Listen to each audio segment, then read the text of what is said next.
Hi, Catherine. It's such a pleasure to have you as my podcast guest today.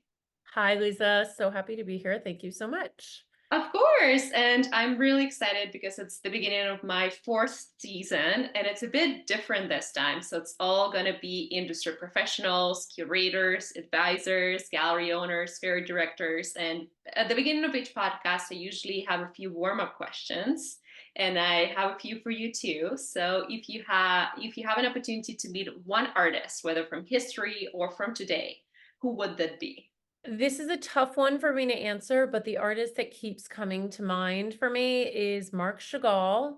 His work is so different from everything that we sell and anything, honestly, that I have in my own personal collection, but I always love his work. I've read his biography, I've read about him extensively, and he was an artist during a really tumultuous time in Europe, and his art always conveyed love and hope, and it didn't fall into any specific category. He really followed his own path and created his own style in a way that was really apparent throughout his career. So he developed as an artist, but he still stayed true to this really uplifting style that I truly appreciate. That we had at my wedding, we also quoted him in one of the, maybe it was the menu or the program or something, as saying there's one true color in life, and it's the color of love, which I really liked. Oh, That's the wonderful. direct quote, but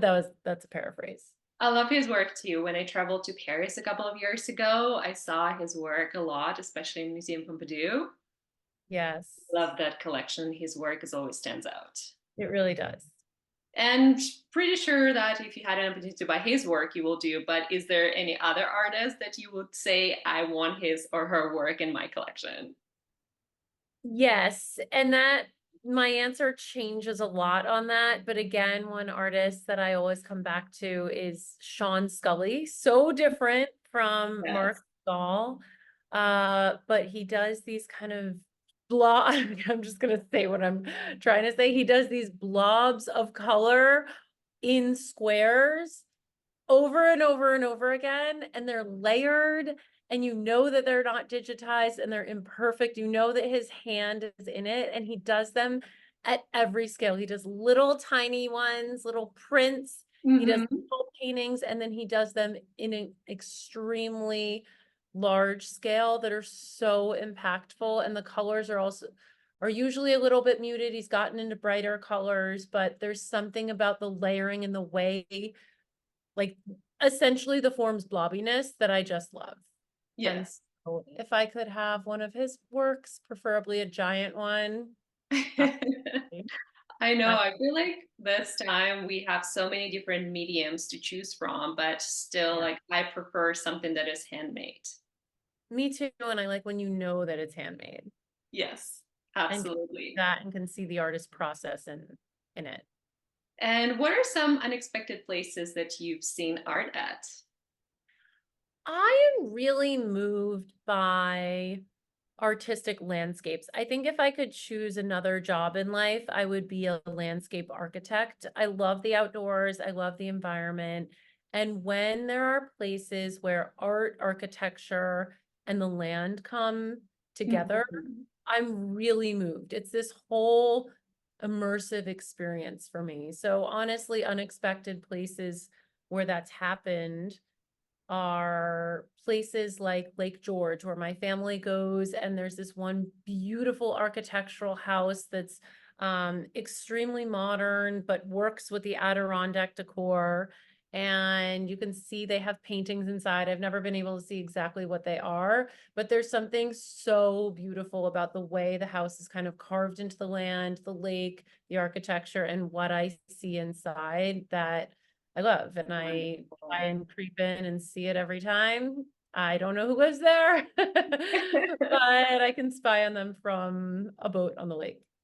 Yeah, I always think like we have this like mind that art we have to go to galleries to see or explore. And there are so many other venues, whether it's like a coffee store or something else, or even someone's home. There are so many different ways to just start looking and educating yourself on art. Absolutely. I love outdoor sculpture parks too, and just places where art, architecture, and the landscape come together. There's this place in Connecticut that I recently visited called Grace Farms, Mhm. and they've incorporated this Japanese architectural building that kind of snakes along the curve of a hill. And then they have an art exhibit inside, and then they're really into their different teas and matching different themes of tea with kind of what's going on outside. I love that kind of thing. And I go to galleries and museums a lot. So that's not to say those places aren't rich with Mhm. architect or art education, but I agree with you that in these lesser expected places, I find it to be more moving. Yes. And in your opinion, what makes an artwork iconic or timeless? What makes it iconic and timeless is when you get an emotion, you have an emotional reaction to it. I just listened to a podcast, actually, it was the Ezra Klein show about what is good taste.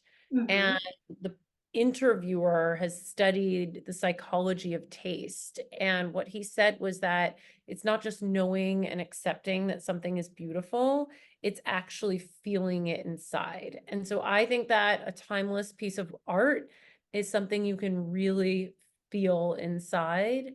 And once you feel it, that it doesn't go away. It's very different from thinking that something's pretty or cool or has a wow factor. When it moves you inside, that feeling does not change, and that's what gives it a timeless character.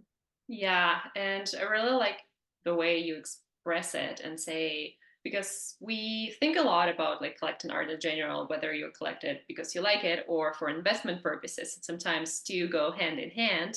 But at the end of the day, you would love to buy something probably to live with and see and look at it every day. So it should be something that moves you, moves your soul.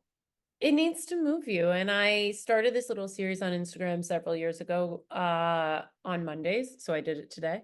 And it is 5 sources of inspiration. And it was inspired by the concept that inspiration is, first of all, it's an overused word at this point, but it is something that kind of gets you out of bed, that gets you excited, that gets you thinking more creatively and gives you a better kind of energy than you would have if you weren't inspired. And so art that inspires you, that you can see, that you can live with, that you can experience in your home really does have benefits beyond just being emotionally in a better place in your home. It's that kind of powerful energy that fuels so much more activity beyond what you're looking at when you're eating a meal or when So you're true. sitting with friends. Yeah. Absolutely. And let's go a little bit back in time and talk about your background. So tell us more about your fascination with art, whether you went to art school for it, and how you came about being and doing what you do right now. Sure. I've always been interested in making art. That's how it started when I was younger. I think it was just an outlet for me. I used to love doing art with my grandmother, or friends. Every birthday party I ever had until probably 16 was some sort of art themed birthday party. And I decided in college, when I went to Williams College, to study art history, Mhm. because I had liked studio art. And I did that, I will admit, more out of kind of an obligation. It felt like I should, because I'd like studio art and because Williams had a great art history department. And I started studying art history and I did enjoy it. But I also started taking economics classes and loved that. And I was really good at that. I was actually much better at econ than I was art history. And I studied abroad and continued down this path of art history, but I kept coming back to really liking the analytical econ research that I was doing. And when I graduated college, my professors were confused and basically said, why are you majoring in both? Or how are you ever going to merge those? Or I guess you'll follow one and not the other. But I was pretty adamant about figuring out how to merge both. And I ultimately got a degree in art business from Sotheby's and then took on very business related roles within the art world. For example, I was in the management office of MoMA. I was in business development at Christie's, and then at Gurr Johns, which is an appraisal and advisory firm. And I have struggled in my life, I think, with understanding the difference between what's expected of me and what other people think is right versus what I actually want. And I think for a long time, I was torn between those. And I ultimately started my own company, but it wasn't until recently that I truly started to understand what about my business really fuels me and what do I appreciate about entrepreneurism and what can I delegate to others when their skills are different from mine in a way that complements the business that I've created. And ultimately, I really view myself as a businesswoman. I love the aspect of building a business, and I love that it relates to art, which is something I've studied. More importantly, though, is that during the pandemic, when there were so many emergency workers saving our lives in hospitals, journalists, all scientists, all of those people, I felt a bit inadequate just selling art. And it took me, I think, the pandemic to realize, you know what? I am just selling art in air quotes, but this art is making such a difference in people's lives. That's why my business went, it multiplied in size during the pandemic. People are craving this type of inspiration in their home. They're craving a form of connection. And so I started to really embrace the connection between art, business, and psychology, I think, or maybe it's the impact that it had on others. And that goes for the impact it had on the artists that I was, whose work I was selling too. This was fueling their livelihood. And it's very vulnerable to create a piece of art and put it out into the world, and to have that matched with clients that really get it and appreciate it and want to live with it is really fulfilling. And so I am really proud that in recent years I've brought all my interests together and realized that there's not just one thing about this business that fuels me. It really is this merging of art, business, even psychology, and the concept of inspiration that I talked about before. I'm not equating myself to any emergency worker during the pandemic, but I am glad that my work feels meaningful in a way that I'm proud of. Yeah, and I think the pandemic changed the industry a lot, and I can relate to everything you just said because for me, like we work in the art industry, but I started an online gallery during the pandemic because Mhm. I had the same urge to help the artists I worked with, but also help the clients who were stuck in their homes. Some of them was empty walls or people who were doing redevelopments, and bring new life and joy to their space. And the industry is continuing to change in these days. And I would love to hear more from you as an art advisor. What are the shifts that you might seen starting from the pandemic and now? The shifts that I've seen in the art market. Yes. And the industry in general, like what people are collecting, what are they asking for? Yeah, that's a really good question. The art market is so big.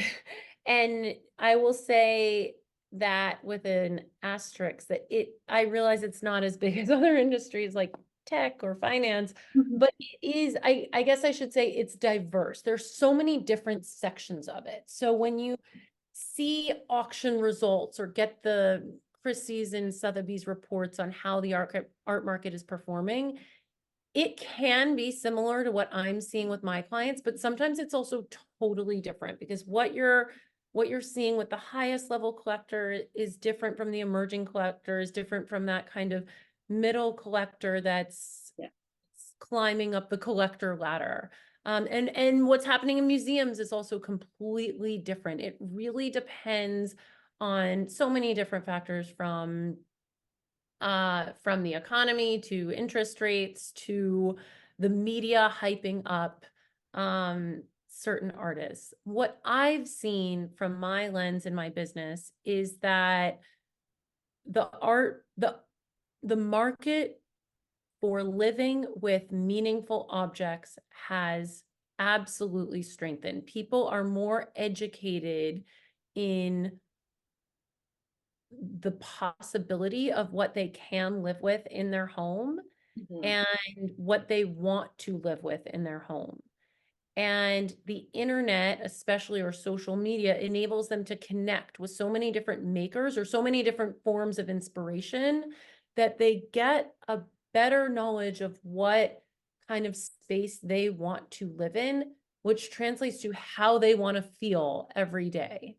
Yeah. And clients don't come to us because they can't find art. They come to us because there's too much to digest and they don't know what's what, but they do know that they want to feel connected in their homes with the objects that they put in their homes. And so our market has absolutely strengthened in recent years, because we're attracting more of those types of clients and we're better at servicing them just out of pure experience. We really are good at understanding what people want before they know what they want, when they can't articulate what they want.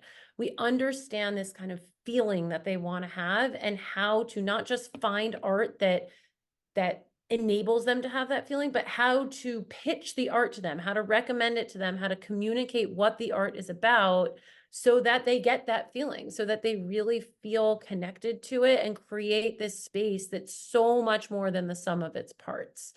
I do know also that galleries have had really different experiences since the pandemic. A lot of them did exceptionally well and then invested in bigger real estate. And that's hard. I mean, especially in New York, that is a big fixed cost Yeah. to maintain. So some of them have downsized, others have gone out of business. There's a huge trend of moving to Tribeca because it was a little bit more affordable, but that just bumps pricing up. So a gallerist will tell you a different perspective of this. Mhm. There are all these different trends, and I can see from our lens in kind of the um, retail market and this one-on-one relationship that we build with every client, it is absolutely strengthened because people are understanding the point and the connection and the kind of emotional dividends that they get from art more than ever. Yeah, and I can definitely see the educational content that you present on Instagram and on your website. Like before this interview, I checked to learn more, and through the website, even like you feel the connection right away. You feel that you can trust you and your team with lots of knowledge and experience you bring to the table. And tell us maybe more because I saw you have your team is like spread around. You have your team in Canada and in the States. Yeah. This is a model I started by accident a few years ago when, I guess it was 7 years ago, when I was running my business by myself. And then I had an intern, Maddie, who turned into a part-time employee, who turned into a full-time employee, who's now my right-hand person, is a vital part of our business. But I was in communication with a good friend of mine from grad school, Laura Mann, and she wanted to start an art advisory firm that was similar in Toronto, and we came up with an arrangement that worked for us. It's a different model than anyone else in the industry. Essentially, she owns a license to operate under the Mason Lane name, so she's not my employee. And that worked really well for a long time. And so we replicated that model in different cities, and those cities are Minneapolis, LA, and maybe there'll be more one day, but at this point, I don't shop it around. I really have come across these offices and these office directors in a really organic way. And I care much more about the person and their drive and their values and their eye than the city that we're Yeah. going to. Certainly, we do a market analysis to ensure that the business seems viable in that city. I need to believe in it in order to take that next business step with someone. But I'm really proud of the model. It makes so much sense because art advisory is something that is often done alone, but when you can collaborate with other people about everything from the artists that we're discovering, the fairs we're going to, the gallery resources, to troubleshooting a client project, needing new ideas, sharing lessons learned, you're just a stronger business. And so it's certainly propelled our capabilities forward so much. Yeah, and I do think in our industry there is like a fine line where a lot of people see each other as competitors. But I do feel that there is client for everyone in this market. It's more about the services and again, the business model you have, and I think you do have a strong one with having presence across the states and in Canada. Do you see the difference in the clientele market, like in Canada, in the States, and in Europe? Do they have different requests or in terms of like media or price, budget, things like that? Definitely. Every market is different. I mean, New York is historically a more expensive place to live, and Mhm. everything here is priced higher. But my colleague, Kathy Ganley, is based in Minneapolis and is very much a Midwesterner. And the Midwestern clients have a different approach and different, and she's excellent at working with them. And I think the power of our entire team is that we exchange those we have conversations about our clients, and when we're learning about clients in different markets with different needs, it just helps each of us be more attuned to individual needs and be more adaptable. There is no typical New York client, there is no typical LA client or Toronto or Minneapolis, but when we have a sense of what that market kind of comfort zone is, we can use that as a platform for creating a strategy around a client or taking a different approach. Yeah, and I totally agree with you. I do think some differences. Like last year, I traveled to New York for a fair, and for Basel Week, I was having a booth with an artist. And New York for me was a lot of clients were eager to support emerging artists. The color palettes were darker and earthy versus Miami. Obviously, it was so colorful, like pop art. And a lot of clients were looking for secondary market pieces versus supporting someone new, whether it's a gallery or an artist. So for me, like it was such an eye opener to see even like in different states, different cities, there is such a difference in terms of what people are looking for. And I think Absolutely. it's gonna evolve. It really evolves. And I do believe that one of our major roles is guiding a client through the process. We're not the hero of the story, the client is. I'm not choosing art that I like and telling them what to buy. I'm there to nurture their taste, to help them figure out their taste, to nurture it, and to stretch them outside of their comfort zone. That's why they hired us, to understand all of the possibilities and make sure that they're informed about what they're going to buy. But ultimately, it's their choice. And that's what makes every collection so special. I do presentations every week. We have, I think, 5 this week, which is too much. But uh, in every presentation is unique for each client. And I have a 0% success rate with predicting what combination of works a client will end up purchasing. And I love that. That's what makes the collection theirs. And it's a true collaboration when they ask questions, when they have ideas about where to put something or even how to frame it or what to pair it with. That's what makes it theirs. And I'm just there to kind of tee it up and make sure that they buy wisely and that they're well informed. But ultimately, it's their collection that they're building. Yes, and I do think art advisors play such an important role because our market is oversaturated. There are so many artists, there are so many galleries. So, as a collector, whether you're an emerging collector or an experienced one, there's so many things to see and choose from. And I do think Hugh comes into the game prepared, but also you do have a lot of connections too with galleries and people who you can trust, and you think the value of the pieces will continue, whether to rise, and the value of art and how it's created too. Yeah. That piece will last for a long time. Tell us more about like your connections to galleries, where you source art for your clients, etc.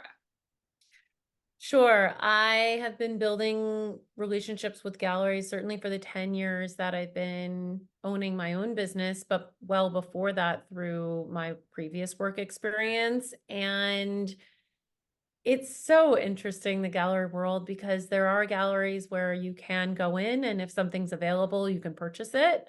Mhm. And other galleries where you can't, and you need to know someone, and you don't get to buy that piece or even learn about an availability listing unless they know you. So we've worked really hard to build that kind of relationship capital that ultimately benefits our clients, because we do have access to works that other people don't. And I think what's so important for clients to know is that when they're trying to shop for art on their own and they go into, say, a gallery district in New York, let's say it's Tribeca, they're walking into galleries and they're seeing 1/10 of what that gallery has. And oftentimes there's a receptionist who may or may not be that friendly. Galleries typically don't have sofas or chairs or anything. Sometimes you need to ask for a price list. So it is really hard for people to actually understand not only what am I looking at, but what am I not seeing? What else is here? What's the basis of your program and how do you find these artists? And once you start having those conversations, the art on the wall that you may not have previously liked starts to look more interesting because there's a story behind it. People don't buy art because it looks pretty. They buy art because they start to feel connected to it. They start to feel like it's interesting to them. So having us do that research through our gallery connections, through working directly with artists, and through frankly collaborating with each other and talking, learning how each other is talking about art and the ideas that we're sharing, just enables us to do, in this week's case, 5 presentations a week that are all completely different to clients and get them the access that they would have never otherwise had. And even if they did see some of this art on their own, they wouldn't have understood it in the way that I believe we are helping them and understand through the way we're explaining it, through kind of the excitement that we have about it for them specifically. We're able to kind of bridge that gap of art that looks kind of weird on the wall to here's something that connects to your life and why the artist created it, and connect those dots for clients. So suddenly they really do feel a personal connection to it and want to acquire it. Yes, and in terms of collecting in general, like I hear so many art professionals say you need to go to galleries first, you need to build or understand your taste first before you start collecting. What's your advice? Because sometimes we just acquire something impulsively because we love it. Sure. I think everyone has more of an eye than they expect. Most clients come to us and say, I really don't know what I like, or maybe I know what I don't like, but I can't articulate what I like.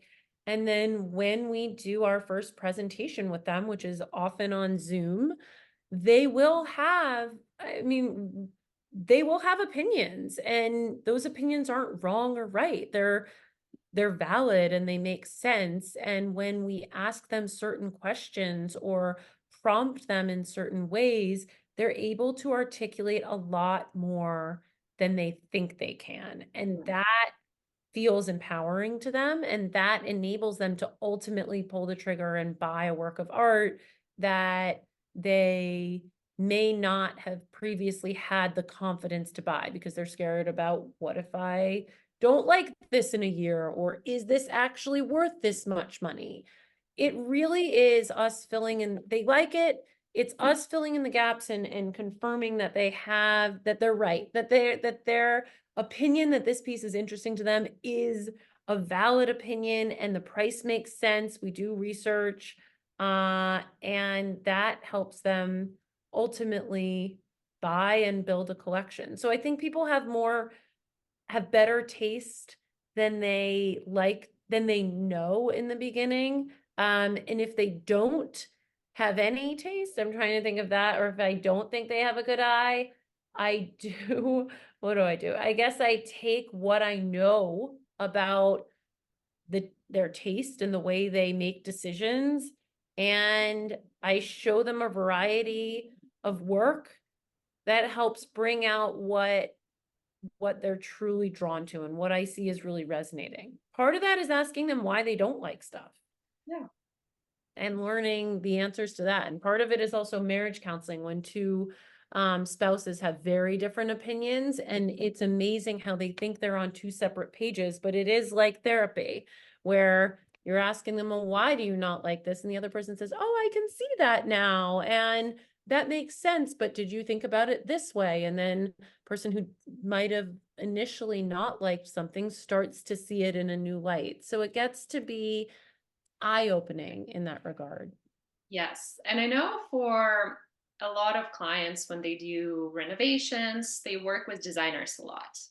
So designers usually come to art advisors like yourself for art advice. Can you share with us some stories where you worked on a project and collaborated together?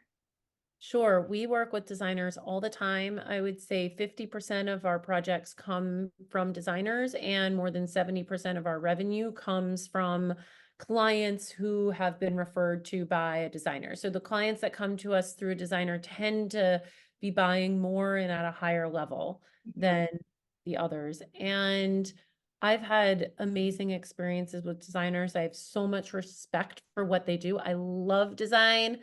I wish I could do it. I mean, I can design my own home, but I definitely don't do that for clients. And I just admire what they do and the level of detail that it takes to create a whole home, from the shape of the house to the way it feels down to the hardware and the toilet paper holders and everything. It's really an insane amount of detail. And when they engage us for a project, I always want first and foremost for us to make them look good. I want the client to go back to the designer and say, that was a great referral. Thank you so much, designer, for making that. And I trust you, designer. I want them to trust us too, but ultimately, I'm super grateful to the designer. And that's, I think, one huge way that I can thank them, by making the client be their clients for life. And we do work with designer clients directly. I never work through the designer. I never say, okay, show me some pictures of the space and I'm going to tee up some options and you pitch it to the client. Mhm. I've tried that very, very minimally, and I will never do it again because it is never successful. And similarly, if a designer gave me his or her design boards and told me to pitch it to my client, something's lost in translation. I don't have the conviction. My pitch doesn't have the backbone. I'm not able to answer the questions that the designer could answer. And it's the same with art. I firmly believe that I need to be the one who's actually telling them about the art if I'm the one that's sourcing it and recommending it to them. And when we worked with designers, they're as involved or uninvolved as they want. Some say, here's a client, call me when the project's done. Others want previews of the presentations and to be involved every step of the way. And either's great. I'm fine with any option. I think the designers and I are always on the same team, and along with the clients, we want to support the clients in getting them something that truly moves them. And I'm not there, because I appreciate and know a lot about design. I'm not there ever to get something that's conceptually super different from the vision of the space. And I'm also not there to match the throw pillows. And I'm very clear about that from the beginning. It's something in between. Yes, and I again love the collaborative element of this because we are all working together for the same purpose of finding something that people will enjoy for the years to come. And whether it's on your own or through designers or other art professionals, it's just always fulfilling to see when someone is really excited to welcome their first or another piece of art into their space. It really is. I love when clients collect their first piece. I usually bring them a little, maybe not usually, sometimes I bring them a little present to congratulate them. Mhm. It's bringing home something new. It's the first element in a larger journey of art collecting, and it's exciting for them. Would you advise for people to, for example, they are moving into a new space, to buy everything at once or collect over time? I always advocate for the collect over time. I mean, when we are working with clients, particularly when it's a designer project and they're doing a redesign or a new build, we absolutely identify priority walls. But there are a lot of walls in those houses. I mean, there's some Hamptons walls I could count. Um, the walls in those homes, I don't know, 30 or 40 walls that need art, I would never do a project with 30 or 4 artworks that we're pitching. We work in phases. I say, let's focus on these 8 to 10 first, and we're going to take a year to do that. And we're going to take you to fairs. We'll take you to galleries, and artist studios give you a really robust experience. And that's going to help your eye evolve, and that's going to help us understand how you want to live in this home. So we help clients with multiple pieces at once often, but that's never the full collection at once. I love when clients come back to us to work with us time and time again, and we've had some clients for almost, I would say, the full 10 years that we've been in business too, because they move or they want to collect something else or they build a second or third home. And Yes, that's a great endorsement. I agree. And I think collecting over time, it also shows the timeline of your life in a way too, all of your Yeah. experiences, and also like moving into a new space or even bringing your kids or your family members and your friends, refer them and like, you need to go and collect art. It's all passion, like you spark curiosity and then it's kind of like a snowball for people. It's something that excites them. Yeah, I always say an art collection should be autobiographical. And it can also be aspirational. It can be something that truly becomes part of the fabric of your family's home. And it reflects the many identities that each of us have. You know, we're not all just straightforward people. There are artworks that are, I'm particularly attracted to dark, ominous artwork.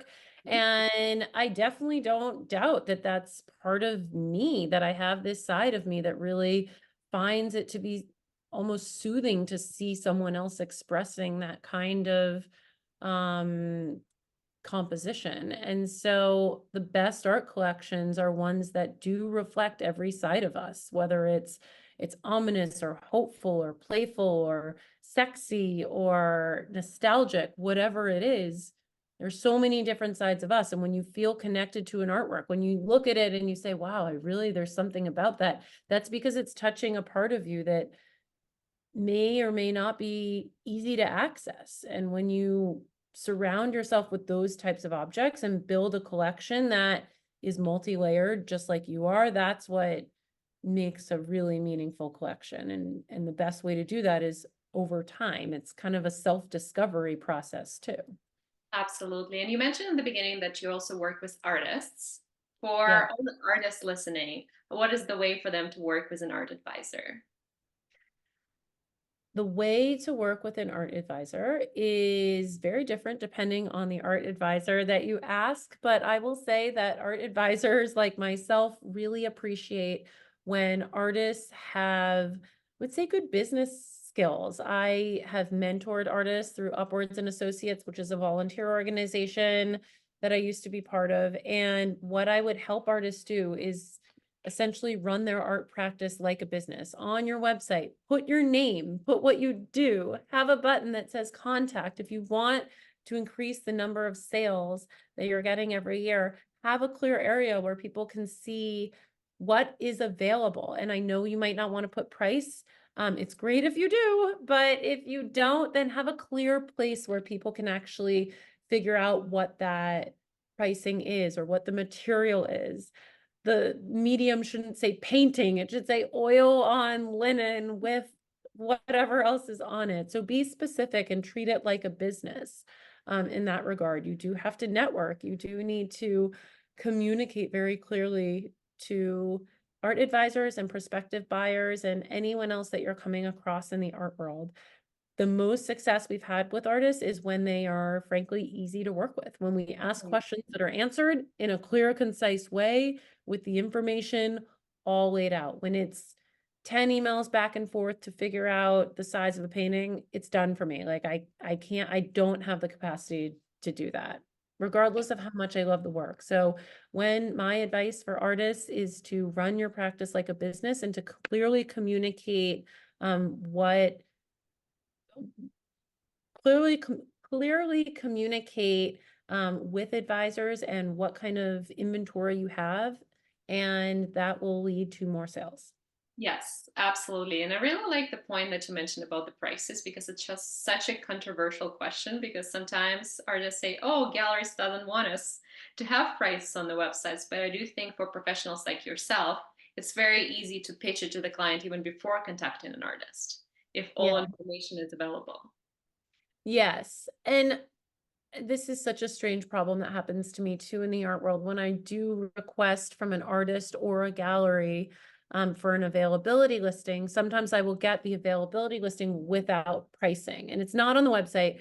But when I'm requesting it in an email that's just going to me and pricing is still withheld, it seems so unnecessary. I mean, I need to go back and I say, can you please include pricing? And then it's, oh, sure, didn't know you wanted that too. And so um, having pricing be readily accessible. If it's not on the website, fine. I understand there are different opinions about that, but when someone is wanting to learn more about what's available and how much it costs and what it is, how big it is, what the medium is, that is a good moment to incorporate pricing, because that's the moment when they're ripe to kind of make a decision or to pitch to their clients. Yes, and I do think again after the pandemic, the price transparency became more and more important and evident in a lot of galleries and artists in general because it's again easy for everyone to acquire something,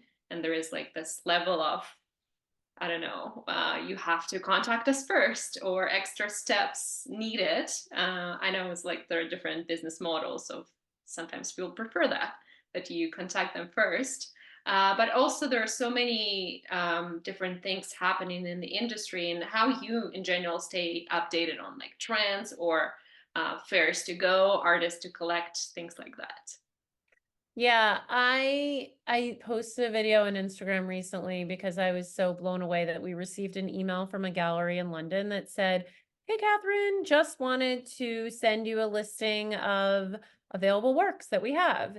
And there were artists listed and pictured, and then you could click on a link and it brought you to a full page with all of their works, downloadable pictures, pricing, and everything. And it was so revolutionary in the art world, and the video got so many views, not because I was stating anything new, but because I was kind of naming the obvious ridiculousness with this Mhm. market. So I am such a fan of transparency, and it certainly facilitates any communication that you have with the artist and when trying to buy.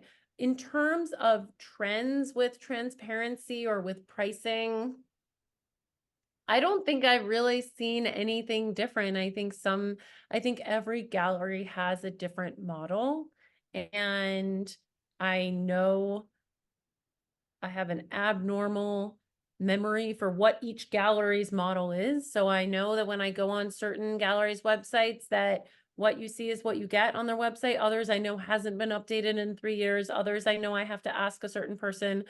But anyone who knows me and knows my company for a long time or follows us on Instagram knows that we're super transparent and approachable. And so I just have to roll my eyes a little bit at the elitism that does happen, or the kind of opaqueness of the art market at some point. I mean, when I go into a gallery and I ask for a price list and they can't give it to me, and then a director needs to come down or be called on the phone, I just find that to be unappealing.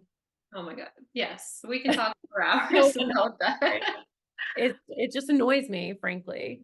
Yes, and in terms of art advisory in general, are there any myths or misconceptions that you would like to break today on the podcast, or something people might not know? Yeah, I think a lot of people don't believe that they are at a level where an art advisor is necessary. They don't identify as someone who has an art advisor on staff. They might think that an art advisor is someone that really only caters to the extremely wealthy, and I don't think that's true. Most of my clients they certainly have disposable income. They're really approachable, wonderful people, and many of them started with us when they were new collectors and didn't know anything about the art world, and we simply help them figure out a way to make art relevant and useful to them. This is not about the art world over here and clients on the other side of the field trying to form some sort of distant connection. This is about actually realizing that art can have what I referenced before, emotional dividends for you. It can foster feelings of creativity and inspiration and cultural awareness. These are ideas and mindsets that can truly help you in every aspect of life. So one thing that we're doing with clients is bridging that gap and helping them understand that they don't need to feel separate from the art world. It doesn't need to be this elitist world. It's not, it just has the illusion of being that way. But there is a way for everyone to use art in a way that truly benefits their lives. And that doesn't mean you have to collect it. That doesn't mean you need to go to museums. If you just open your eyes and look around with a more open mindset about how people are expressing themselves visually, it really can give you what I call a positive perk. It can truly help you go about your day in a way that gives you more open-mindedness and curiosity and respect for others. Yes, and to that point, I remembered like watching your Instagram, and one video really resonated with me. It's like, as an art advisor, you're not pushing a specific set of artists. You're shopping around. Oh, yeah. Yeah, I mean, that's a whole other point, that I don't represent artists and I don't have my own inventory. So I work totally on behalf of my clients. And that means that I can source from anywhere in the world for art that I truly believe they will be interested in. And they're not always, they're not interested in everything I pitch. That's why we pitch a variety of work. I always include some safe pieces, some stretches, and all of that. They're not supposed to like everything. That's part of the process. But I love that there is zero conflict of interest for me. I am not pitching work that is in my closet onto my clients because I Yes. don't have anything in my closet. And then we haven't talked on this podcast yet about the clients. Like, we spoke a little bit about private clients, their homes and everything. Can you share with us some exciting project you did for corporate clients? Yes, we have worked with a number of corporate clients. One of them is a corporation in New York. They had, I think, 2 floors of a midtown building. And as we were working with them, it turned to 4, 5, and 6 floors. So they were really in a moment of growth, which was exciting. And when we started working with them, I did casual interviews with some of the staff to understand what they think about their current art collection and what they hope an art collection would be in the office. And literally every single person said, what corporate art collection? So they had a collection, but they didn't really see it, because I think for 2 reasons. One, because it was all work by 2 artists. So everything looked really, really similar. And when everything looks really similar, you stop seeing everything looks a little bit less different and less interesting. And so each vignette in the office looked like another. And 2, that these were people who really were excited to make their place of work have some visual interest. And these were people who they worked in an economic related industry. So it certainly didn't have anything to do with art, but that having art on the walls was something that they were truly excited about, because it would utilize, even seeing the art would utilize the other side of their brain. So it was really exciting to work with that corporation, and we certainly incorporated a few of their older pieces with the new works that we provided, but we got to grow the collection with the growth of the firm. And as they were going through, I think it was a 75th anniversary, they were really proud that the art became part of their brand, essentially. And that was a great project. Love it. And you mentioned that you go to fairs all the time. Are there the best one or your favorite ones that you can recommend people to check out? Oh, my favorite fair. That's hard. I'm such a sucker for going to Art Basel Miami Beach, not because it's the best fair, although maybe it is. I don't know. I'd have to think about that, but more because it's such a celebration of the year. I go down with my colleagues from every city, and it's been such a milestone for us, because when I first started going to the fairs back when I worked at Christie's, I was walking through the fairs and I was on the phone with my mom essentially at the fair. Like I had nothing to do and I didn't even know what I should be looking for. And last year when I left the fair, I was there for 4 days and we'd sold over $300,000 worth of art in 4 days. And I like the Miami fairs for that reason. It's a really nice benchmark to see how we're progressing and the conversations that we were having, the clients that we were servicing, the things we were noticing were all so represented so much growth. I think if I had to name a favorite fair, I really do like Untitled Fair down there. It's the fair on the beach with a giant tent, and it's been getting a lot of, it's been getting in more high demand. I know it's harder to get into for gallerists now, but it's a nice happy medium between some of the unattainable stuff at Art Basel and the very emerging experimental work at other fairs. Yes. And are there any exciting projects that you're working on at the moment? Exciting projects. Yes. I think we are in New York alone. We're working on probably 25 projects at the same time. Cool. It's a lot. Gosh, what's the most exciting? I would say there is a project that we're doing with a designer that I love outside the city. And it's clients that at first did not understand the benefit of art. And when we even shared our proposal for how this was going to work and a budget that we set out for them, they're very open and transparent. They said, we have sticker shock, so hold on a minute. We need to think this through.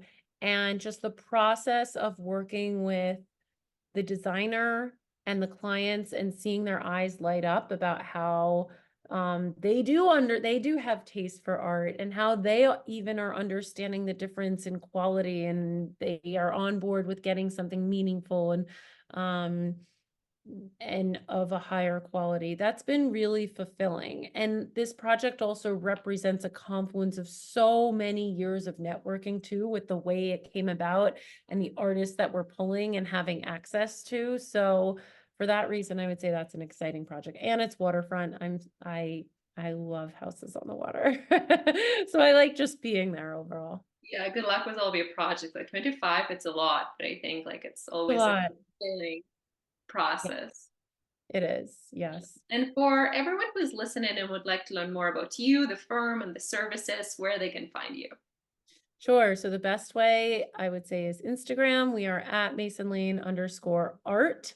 And we, as you pointed out, have been doing a new Instagram effort since January where we're doing a ton of reels and they've been getting so much, they've been performing really, really well. So I hope people are liking them more and more, and they represent a lot of our thinking around art, which I think is the most important thing. They're really reflective of our philosophy. My name is Katharine Earnhardt. I'm the founder. The website is masonlaneart.com, and we have offices in New York, Toronto, Minneapolis, and LA. Yes, wonderful. And I do highly recommend everyone listening to sign up for your Instagram because, as I mentioned at the beginning, I love exploring it. I think it's one of the best ones I've seen so far for art advisory in terms of educational content. It kind of like bridging the gap of like what collecting is, what is happening, how to do it, but also showing your personality and something that people can get inspired by just like being on Instagram. Thank you. That really means a lot. I appreciate it. And thank you very much for being with me today. And I wish you good luck with all of your projects and hope to meet you in person one day soon. Absolutely. You too. Thank you so much.